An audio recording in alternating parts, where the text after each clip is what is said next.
ലോകം മറ്റൊരു മഹായുദ്ധത്തിലേക്ക് നീങ്ങുകയാണോ?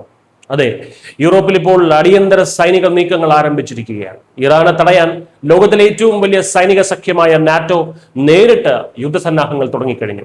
സൈനിക കേന്ദ്രങ്ങൾക്ക് നാറ്റോ ഇതിനകം തന്നെ കർശന നിർദ്ദേശങ്ങൾ നൽകി തുടങ്ങിയെന്നാണ് പുറത്തുവരുന്ന നിർണായക വിവരം.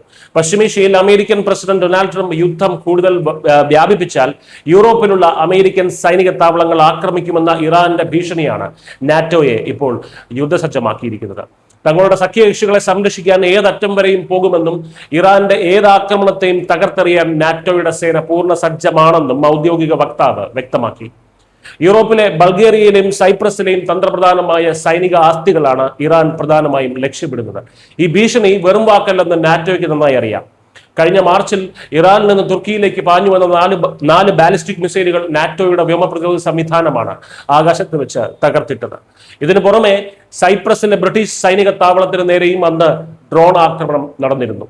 സംഘർഷം അതിരുവിട്ടാൽ ഹോർമൂസ് കടലിടുക്കിനിടയിലുള്ള അതീവ പ്രാധാന്യമുള്ള ഫൈബർ ഒപ്റ്റിക് കേബിളുകൾ മുറിച്ചു മാറ്റാനും ഇറാൻ രഹസ്യ പദ്ധതി തയ്യാറാക്കിയിട്ടുള്ളതായി ഫിനാൻഷ്യൽ ടൈംസ് റിപ്പോർട്ട് ചെയ്യുന്നു.